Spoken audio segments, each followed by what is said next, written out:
Hello बच्चों, मैं हूं संजय और स्वागत है आपके अपने चैनल जय बोर्ड प्रिपरेशन में। तो क्लास 12th का साइकोलॉजी का मोस्ट इंपॉर्टेंट सब्जेक्टिव क्वेश्चन का वीडियो लेके आए हैं आप लोग सामने। इससे पहले एक और वीडियो आया है सब्जेक्टिव का है और इसके बाद ये दूसरा वीडियो है। एक और वीडियो रहेगा आप लोग का सब्जेक्टिव के लिए। मोस्ट इंपॉर्टेंट वीवीआई क्वेश्चन है सब्जेक्टिव का। तो इस पर पूरा का पूरा वीडियो देखिए। आप लोग को जो बहुत क्वेश्चन जो है यहाँ से एग्जाम में मैच करने वाला है। चैनल में पहली बार है तो चैनल को सब्सक्राइब कर लीजिए और बेल आइकन को ऑन कर दीजिए, ताकि और भी वीडियो आने वाला है जो कि आप लोग को सबसे पहले मिल पाए। तो चलिए शुरू करते हैं साइकोलॉजी क्लास 12 का मोस्ट इंपॉर्टेंट वीवीआई क्वेश्चन, जो टॉप 10 क्वेश्चन है ना। टॉप क्वेश्चन है आप लोग के लिए। देखिए पूरा वीडियो को। इसमें आप लोग को ये चीज़ बताते हैं एक फतेह की बात की। साइकोलॉजी हो गया, इकोनॉमिक्स हो गया, फिलोसफी हो गया, या फिर तो कॉमर्स के लिए बीएसटी हो गया। ये सब ऐसा सब्जेक्ट है कि जो क्वेश्चन एक बार पूछा हुआ है, मतलब वो उसी तरह का क्वेश्चन बार बार रिपीट कर करके पूछता है। जैसे कि 2018 में पूछा तो 19 ने 20 में पूछेगा, फिर 20 वाला जो क्वेश्चन है 21 ने 22 में पूछा। इस तरह जो है रिपीट करते रहता है। तो इस तरह का क्वेश्चन आप लोग के लेके आए हैं। तो देखिएगा कि मतलब कितना मैच करता है एग्जाम में। चलिए शुरू करते हैं। पहला क्वेश्चन है कि किन्हीं 5 प्रश्न का उत्तर देना है। चलिए देखते हैं पहला क्या है। मनोवृत्ति क्या होता है? मनोवृत्ति जो है इसका मतलब क्या होता है? मनोवृत्ति का अर्थ क्या होता है? तो मनोवृत्ति व्यक्ति की मानसिक एवं स्नायविक, है ना, स्नायविक जो होता है अवस्था, जो संबंधित वस्तुओं एवं परिस्थितियों के प्रति जो है वो जानने वाली, है ना, जाने वाली क्या है कि प्रकृति क्रिया की गति प्रदान करता है। फिर से समझते हैं कि मनोवृत्ति क्या है। तो मनोवृत्ति जो व्यक्ति है, कोई व्यक्ति है, लोग है, उसकी मानसिक, है ना, उसका दिमाग जो है, और स्नायविक अवस्था, है ना, जो कि संबंधित वस्तुओं से और परिस्थितियों में किस तरह के जो है वो प्रतिक्रिया करता है। मतलब किसी व्यक्ति के द्वारा क्या अलग-अलग समय में, अलग-अलग स्थिति में वो उसके द्वारा जो है किस तरह का उसके साथ से, मतलब वो प्रक्रिया कर रहा है, किस तरह के जो है अवस्था में, किस तरह का प्रतिक्रिया वो उसके द्वारा किया जा रहा है, उसी को मनोवृत्ति बोलते हैं। अगर जैसे कि मान चलो कि अगर कोई बात है, यहाँ कोई मेहमान आ गया, या फिर तो मेहमान आया तो उसको, मेहमान के लिए कोई व्यक्ति को, मतलब सबसे पहले वो क्या करता है, अपने मन से करता है कि मेहमान आया तो उसको पानी देना है, लोटा देना है, इस तरह से। तो और अगर कोई व्यक्ति है कि ये सब नहीं दिया, तो उसका मनोवृत्ति क्या है, थोड़ा सा कम है। और जो मतलब ये सारा अच्छा से मतलब हैंडल कर ले रहा है, उसका मनोवृत्ति क्या है, अच्छा है। आगे क्वेश्चन आता है कि रूढ़ि युक्तियों का क्या अर्थ होता है? तो सामाजिक संज्ञान में श्रेणी आवृत्त जो है सविमाएँ, जो व्यक्तियों के समूह से संबंध होते हैं, उसी को रूढ़ि युक्तियाँ बोला जाता है। सामाजिक में जो, समाज में जो संज्ञान श्रेणी आता है, उसी को क्या बोला जाता है? व्यक्तियों का समूह का जो समृद्ध होते हैं, समृद्ध व्यक्तियों का समूह जो होता है, उसी को रूढ़ि युक्तियाँ बोलते हैं। मतलब रूढ़िवादी विचार आप लोग पढ़े होंगे हिस्ट्री में कि मतलब रूढ़िवादी विचार का है। तो रूढ़िवादिता क्या होता है? मतलब समूह में जो है समृद्ध होता है ना? हर तरह से मतलब पैसे वाला होता है, उसी को रूढ़िवादिता बोला जाता है। नेक्स्ट आता है पर्यावरण मनोविज्ञान क्या है? तो मानव विज्ञान में जो है, मानव पर्यावरण में जो है, अंतःक्रियाओं से संबंधित मनोवैज्ञानिक मुद्दों का अध्ययन करने वाला व्यक्ति को ही क्या बोला जाता है? मनोविज्ञान का शाखा को जो है पर्यावरण मनोविज्ञान कहते हैं। आ गया संचार। संचार का मतलब क्या होता है? तो संचार जो है, जब एक व्यक्ति दूसरे व्यक्तियों को अपनी सूचनाओं का आदान-प्रदान करता है, उसी को संचार कहते हैं, है ना? तो 2 या 2 से अधिक व्यक्तियों के बीच में सूचनाओं का आदान-प्रदान किया जाता है, उसी को क्या बोला जाता है? संचार बोला जाता है। आगे आगे है कि मौखिक बुद्धि परीक्षण क्या है? तो जाँच के आधार पर जो है शाब्दिक परीक्षण में परीक्षार्थी को मौखिक व लिखित रूप से शाब्दिक अनुक्रियाएँ करनी होती है ना? इसमें जो होता है पात्रता, मतलब सांत्विक परीक्षण केवल साक्षत, मतलब साक्षर के द्वारा, व्यक्तियों के द्वारा ही संभव होता है। मतलब कोई भी अगर मौखिक बुद्धि का परीक्षण किया जा रहा है, मतलब बोल के कि मतलब इस किस तरह का इसका व्यवहार है, तो पढ़े लिखे व्यक्ति, साक्षर व्यक्ति जो है, और आमने-सामने से ही वो पता कर पाएगा कि ये किस तरह का है इसका, है ना? बुद्धि जो। आगे साक्षात्कार किसे कहते हैं? है ना? साक्षात्कार इंटरव्यू क्या होता है? तो किसी उत्तरदाता के बारे में सूचना एकत्रित करने के लिए उस उत्तरदाता और शोधकर्ता के बीच में होने वाला शाब्दिक अंतःक्रियाएँ को साक्षात्कार कहते हैं। जैसे कि कोई व्यक्ति है, किसी और के बारे में कुछ जानना चाह रहा है, तो वो दोनों के बीच में जो बातें होगा, है ना? जैसे कि साक्षात्कार, जैसे इंटरव्यू नाम सुने होंगे। एक व्यक्ति इधर बैठा हुआ है, एक इधर बैठा हुआ है। अब ये जो है यहाँ इंटरव्यूअर बैठा हुआ है, मतलब जो इंटरव्यू लेगा वो, अब इधर जो इंटरव्यू देगा वो बैठा हुआ है। तो इसको हर एक चीज़ पूछता है उसका मौखिक, है ना? मौखिक तरीका से। वो तो एग्ज़ाम लिख के ही यहाँ तक आता है ना, तो उसको मौखिक तरीका से पूछता है कि देखना चाहता है कि आखिर ये जो है मौखिक किस तरह के अलग-अलग सिचुएशन है उसको हैंडल कैसे करता है ना? तो उसी को साक्षात्कार बोला जाता है। मतलब जो इंटरव्यू लेता है जो इंटरव्यू देता है, वो दोनों व्यक्तियों के बीच में उसके बारे में जो भी चीज़ें होता है, अलग-अलग परिस्थितियों में वो किस तरह की चीज़ें करेगा, वो सारा चीज़ पूछने को ही क्या बोला जाता है? साक्षात्कार बोला जाता है। नेक्स्ट आता है सहानुभूति क्या होता है? तो दूसरे को भावनाओं के प्रति एक संवेगिक अनुक्रिया करना, जो कि दूसरे व्यक्तियों को भावनाओं के अनुरूप हो, तदनुभूति या फिर तो समानुभूति, वो वही कहलाता है। नेक्स्ट आता है कि मनोवृत्ति की विशेषताओं को लिखना है, लक्षण को लिखना है, उसका बारे में लिखना है, मनोवृत्ति के क्या-क्या लक्षण है। तो मनोवृत्ति या अभिवृत्ति का निम्नलिखित लक्षण है। पहला है कि अभिवृत्ति का मन, जो अभिवृत्ति मन की एक अवस्था है, और ये किसी विषय और विचार एक पुंज है जिसमें कि मूल्यांकन परक विशेषताएं पाई जाती हैं। इसमें और क्या होता है कि भावात्मक, संज्ञात्मक, व्यवहारिक घटक भी होते हैं। और भी मनोवृत्ति में क्या होता है तो अभिवृत्ति में कर्षण शक्ति होता है जो कि बताता है कि विषय के प्रति जो है अभिवृत्ति जो है कैसा है, सकारात्मक है या नकारात्मक है। और इसका लक्षण है तो इसका लक्षण है कि अभिवृत्ति की एक चरम सीमा होती है जो कि बताती है कि अभिवृत्ति की किस सीमा के जो है वो तक सकारात्मक या नकारात्मक है। अभिवृत्ति जो है और ये बताता है कि सरलता या जटिलता बहुविधता होती है या क्या है। ये सारा चीज लक्षण है। आगे है क्वेश्चन कि प्रसामाजिक और समायोजोपयोगी। ये क्वेश्चन पिछला बार पूछा है, 2023 में पूछा है और 2022 में पूछा है, लगातार ये क्वेश्चन पूछा है। आप लोग ये सारा वीडियो अगर देखिएगा ना तो उसके बाद बोलिए क्या सर एकदम पूरा पूरा क्वेश्चन जो है मैच किया है। तो प्रसामाजिक और समाजोपयोगी जो है व्यवहार क्या होता है तो बार बार आने वाला सपन, जो बार बार सपना जो आता है, अतिवालोकन जो है, एकाग्रता की कमी एवं संवेगिक जो शून्यता होती है ना, शून्यता की स्थिति को प्रसामाजिक व्यवहार कहते हैं। और ये जो है किसी के दबाव के कारण जो होता है उत्पन्न होता है। प्रसामाजिक व्यवहार क्या होता है कि किसी के दबाव के कारण जो है ये चीज उत्पन्न हो जाता है। आगे है कि वायु प्रदूषण से व्यक्तियों के व्यवहार पर क्या प्रभाव पड़ा है। और क्वेश्चन आप लोग के बचा रहे हैं बच्चों कि ये क्वेश्चन जो है ना 2 साल लगातार रिपीट किया है ना? ये क्वेश्चन जो है, ये 2 क्वेश्चन जो है अभी 9 और 10 नंबर क्वेश्चन देखें, ये 2 साल लगातार रिपीट किया है। आप लोग मतलब बता नहीं सकते कि मतलब आप लोग का एग्ज़ाम कैसा जाएगा अगर पूरा वीडियो देखते हैं तो। वायु प्रदूषण से व्यक्तियों के व्यवहार पर क्या प्रभाव होता है तो वायु प्रदूषण से व्यक्तियों के व्यवहार पर व्यापक प्रभाव पड़ता है। वायु प्रदूषण से जो है व्यक्तियों में तनाव होता है, टेंशन होता है, सुचिंतताएं होता है, चिंतन बढ़ जाता है, किसी भी कार्य को करने में ध्यान जो होता है केंद्रित नहीं हो पाता है, योग्यता का न्यूनता हो जाता है, कम हो जाता है। इससे जो है निष्पादन दक्षता नीचे गिर जाता है, व्यक्तियों की स्मृति जो होता है, अवधान तथा जागरूकता संबंधी गड़बड़ी पाई जाती है। इससे आक्रामकता के स्तर में भी जो होता है वृद्धि देखा जाता है, मतलब गुस्सा, मतलब चिड़चिड़ापन आ जाता है। क्वेश्चन रिपीट किया है 2 साल लगातार, ये दोनों क्वेश्चन रिपीट किया है। आगे है निर्धनता क्या है? निर्धनता का मतलब आप लोग को समझा देते हैं। निर्धनता मतलब ये होता है कि जो व्यक्ति जो है जीने खाने के लिए जो भी चीज़ ज़रूरत होता है और वो चीज़ भी उसको नहीं मिल पाता है, उसी को निर्धनता कहते हैं। मतलब जीने खाने के लिए आदमी को क्या चाहिए? भोजन चाहिए 2 टाइम का, है ना? कपड़ा चाहिए और थोड़ा-सा कुटिया चाहिए, मतलब घर टाइप में चाहिए। वो चीज़ भी नहीं मिल पाता है तो उसी व्यक्ति को निर्धनता कहते हैं। तो इसका क्या-क्या लक्षण है? कारण क्या है निर्धनता होने का?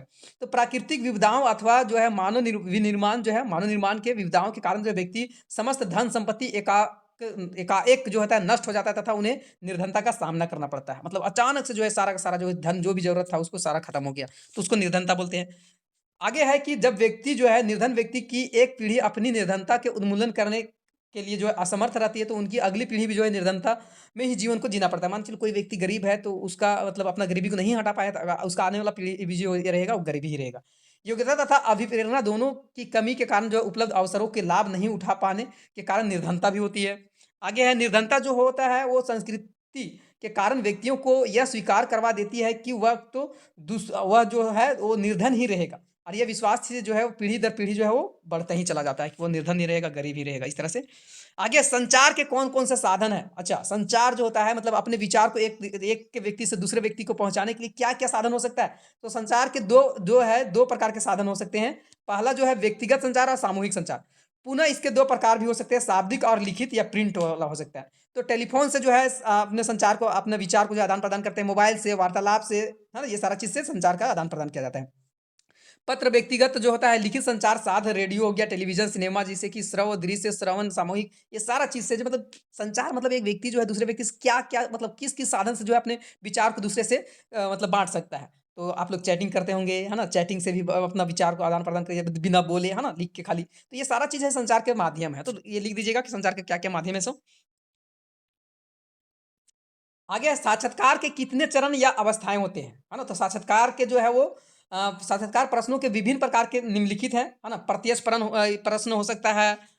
प्रत्येक प्रश्न में क्या होता है, ये स्पष्ट होते हैं कि और उनके, है ना? इनको विशिष्ट सूचनाओं की आवश्यकता होती है। उदाहरण के लिए अंतिम बार आपको कहाँ काम किया था, है ना? उसी तरह से मुक्तोत्तर प्रश्न हो सकता है, ये कम स्पष्ट होते हैं और केवल विषय के बारे में बताते हैं। उदाहरण के लिए आप नौकरी जो है आप अपनी नौकरी से कुल मिलाकर कितने प्रसन्न थे? है ना? इस तरह के। आगे है अमुक्तर प्रश्न। ये किस तरह का प्रश्न होता है? ये अनुक्रिया के विकल्प के प्रस्तुत करते हैं जिसमें कि अनुक्रिया या प्रसंस्करण सक्रिय रहता है। उदाहरण के लिए क्या आपको लगता है कि उत्पादन संबंधी ज्ञान या संप्रेषण कौशल जो है एक विक्रेता के लिए अधिक महत्वपूर्ण होता है? ये सारा ध्रुवीय प्रश्न हो सकता है, संकेतनात्मक प्रश्न हो सकता है, दर्पण प्रश्न हो सकता है, ये बहुत सारा प्रश्न हो सकता है। साक्षात्कार के प्रश्नों का उत्तर देना, किस तरह से उत्तर देता है, किस तरह से उत्तर देना चाहिए। तो अगर प्रश्न समझ में नहीं आया तो स्पष्टीकरण से पूछना चाहिए कि है ना, मतलब नहीं, अगर आपको प्रश्न समझ में आया तो फिर से पूछिए कि आपने क्या पूछा, है ना? अपने उत्तर में प्रश्न का पुनर्कथन करना चाहिए। एक समय में जो है एक ही प्रश्न का उत्तर देना चाहिए। नकारात्मक प्रश्नों का सकारात्मक में बदलकर उत्तर देना चाहिए। ये सारा चीज़ जो है साक्षात्कार के द्वारा प्रश्न का उत्तर देने के लिए विचार है। आगे है पर्यावरण को प्रतिबल से आप क्या समझते हैं? तो पर्यावरण के प्रतिबल या दबाव हमारे परिवेश में की वैसे दशाएँ होती है जो कि प्रायः अपरिहार्य होती है। जैसे कि वायु प्रदूषण हो गया, भीड़, शोर हो गया, ग्रीष्मकाल हो गया, गर्मी हो गया, शीतकाल आदि सर्दी हो गया, इत्यादि जो है वो एक अन्य प्रकार के जो है पर्यावरणीय दबाव, प्राकृतिक विपदाएँ और विपाती घटनाएँ हैं, जैसे कि आग लगना, है ना, भूकंप आना, ये सारा चीज़।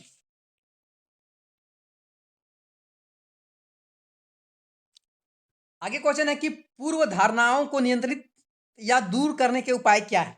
तो पूर्वाग्रह जो होता है, पूर्वाग्रह मतलब क्या था? पहले से जो मतलब जो चीज़ पता है, पूर्वाग्रह को नियंत्रण या युक्तियाँ तब अधिक प्रभावी होंगे जब उनके प्रयास होगा। क्या प्रयास होगा? तो पूर्वाग्रह का अभिगम के अवसर को कम करना, ऐसी अभिवृत्ति को परिवर्तित करना, अंतःसमूह जो है पर आधारित संकुचित सामाजिक अन्यायता जो है के महत्व के कम करना, पूर्वाग्रह के शिकार लोगों को स्वतः साधक भविष्य तक में प्रवृत्ति को हतोहासित करना, ये सारा चीज़ जो है।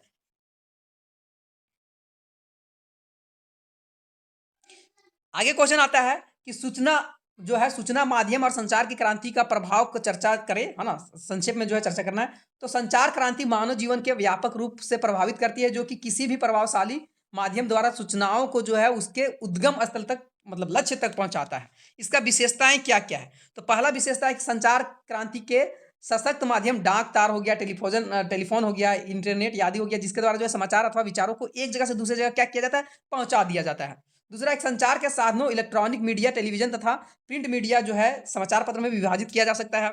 आगे आधुनिक काल के संचार के सशक्त साधनों को प्राचीन काल में नहीं थे। अभी परिवहन के साधन का ही प्रयोग किया जाता है। आगे प्रभावी मनोवैज्ञानिक क्या होता है, इसका विशेषताओं को बताना है। तो वह मनोवैज्ञानिक जिसमें कुछ विशेष कौशल होते हैं, जिसको मनोवृत्ति जो होता है, मनोविकृति जो होता है दूर किया जा सकता है, जो कि प्रभावी वैज्ञानिक जो है कहते हैं इसको। प्रभावी मनोवैज्ञानिक का निम्नलिखित लक्षण विशेषताएं हो सकता है। क्या क्या लक्षण है? तो पहला लक्षण है कि एक प्रभावी मनोवैज्ञानिक किसी भी व्यक्ति के व्यवहार का निरीक्षण जो है वो या प्रेक्षण विभिन्न परिस्थितियों में कर आवश्यक जानकारी प्राप्त करता है, या किसी व्यक्ति का व्यक्तित्व अथवा सामूहिक रूप से साक्षात्कार द्वारा जो है प्राप्त उत्तरों के उसके व्यक्तित्व के संबंध में आवश्यकताओं को जानकारी प्राप्त कर लेता है। उसी तरह से एक प्रभावी मनोवैज्ञानिक में जो है वो शारीरिक भाषा, हाव भाव को समझने की कौशल भी होता है। उसी प्रकार एक प्रभावी मनोवैज्ञानिक में जो है वो परामर्श और निर्देशिक की पूर्ण क्षमता भी होती है। आगे क्वेश्चन है कि अपशिष्ट प्रबंध क्या है? अपशिष्ट प्रबंध बताना है। अपशिष्ट मतलब जो है ना, मल हो गया, कचरा हो गया, ये प्रबंध क्या होता है? इसके किस प्रकार जो वातावरण को सुरक्षित रख सकते हैं? तो आज जगह-जगह पर देखते होंगे कि कचरा ढेर पूरा एकदम कूड़ा भरा हुआ है, हर जगह शहर में जाइए तो एकदम पूरा महक रहा है, नाला महक रहा है, तो इस तरह से। तो आज जगह-जगह पर कचरा के ढेर जो है बहुत अधिक समय के लिए जो है एक स्थान पर पड़े रहते हैं, जिस कारण भूमि प्रदूषण भी होता है और ये कई तरह के जहरीला गैस को भी पैदा कर देता है, जिसके कारण जो है प्रमुख मीथेन गैस जो होता है, ये सारा चीज़ तरह गैस होता निकलता है, जिसमें कि निकलने वाली हानिकारक गैस जो है वायु को प्रदूषित कर देता है ना? और इसमें मनुष्य को सांस संबंधी, हृदय संबंधी, नेत्र संबंधी, कैंसर, तरह-तरह के घातक रोग होते हैं। और ये अत्यधिक सिर दर्द, थकान, ये सारा अनिद्रा, तरह-तरह की बीमारी जो है वो पैदा कर देता है। तो इसके बारे में और अभी आप लोग लिख लीजिएगा। इसको किस तरह से हटाया जा सकता है? तो पुनः चक्रण क प्रक्रिया से इसको कम किया जा सकता है। पुनः चक्रण प्रक्रिया में क्या होता है ना? तो रिसाइक्लिंग प्रोसेस करके हम लोग जो है इसके द्वारा जो है हम प्राकृतिक संसाधनों को एक बड़े हिस्से को पुनः उत्पादित कर उपयोगी बना सकते हैं। जैसे कि एक बार उपयोग में लाया गया शीशा, लोहा, एल्युमिनियम, प्लास्टिक, कागज़ उपयोग में लायक नहीं हो रहते हैं, है ना? तो उनका पुनः चक्र रिसाइकल करना चाहिए और फिर से उसको मतलब जो है बनाना चाहिए। आगे है कि वर्षा का पानी या जल, है ना? इसके लिए आवश्यकता है कि वर्षा पानी का जल जो है उसको संरक्षण करने और उसको पुनः चक्रण की प्रक्रिया द्वारा जो उपयोग में लाया जा सकते हैं। आगे पेड़-पौधा लगा के हम लोग भी इसको मतलब वायु प्रदूषण को कम कर सकते हैं। ऐसे करने से हमें ऑक्सीजन मिलेगा और शुद्ध हवा जो मिलेगा, मिट्टी के कटाव को भी रुकेगा। इस तरह से चीज़ें देख लीजिएगा। नेक्स्ट आता है लास्ट क्वेश्चन, निर्धनता पर नियंत्रण के उपाय को। निर्धनता मतलब अभी बताए थे, जस्ट ऊपर बताए, निर्धनता क्या होता है? तो मतलब जीने खाने के लिए जो चीज़ ज़रूरत है वो भी नहीं मिल पा रहा है, तो उसको निर्धनता बोलते हैं। तो इसका क्या-क्या उपाय है कि मतलब इस तरह का निर्धनता नहीं होगा? तो पहला कारण है कि निर्धनता चक्र को तोड़ना तथा निर्धन व्यक्तियों के आत्मनिर्भर बनाने हेतु प्रयास करना पड़ेगा, है ना? दूसरा है कि ऐसे संदर्भ में का निर्माण जो निर्धन व्यक्ति उनकी निर्धनता के लिए दोषी ठहराने के बजाय उसे उत्तरदायित्व को सिखाएँ कि आपका ये कार्य है। उसको बताएँ कि आप इस तरह की चीज़ें कीजिए, है ना? ताकि कुछ आप लोग जैसे कि बहुत कोई भीख माँगता है तो उसको कुछ का सामान ब ब बना मतलब जो है भेजने के लिए दे दिया जाए, तो उससे निर्धनता कम हो सकता है। और भी क्या उपाय कर सकते हैं? तो सामाजिक न्याय के सिद्धांत को पालन करके जो है वो शैक्षिक उसको मतलब जी सिखा के, कुछ समझा के, कुछ उसको एक हुनर सिखा के उसको जो है निर्धनता को कम किया जा सकता है रोज़गार देकर। आगे उन्नत मानसिक उसका दिमाग जो है थोड़ा-सा तेज़-तराज़ करके उसको जो है निर्धनता को कम किया जा सकता है। निर्धन व्यक्तियों को जो है सशक्त करने के उपाय अलग-अलग हैं। तो ये रहा आप लोग का मोस्ट इम्पोर्टेंट सब्जेक्ट। इसका बाद एक और मतलब वीडियो आने वाला है जो कि मोस्ट इम्पोर्टेंट रहेगा।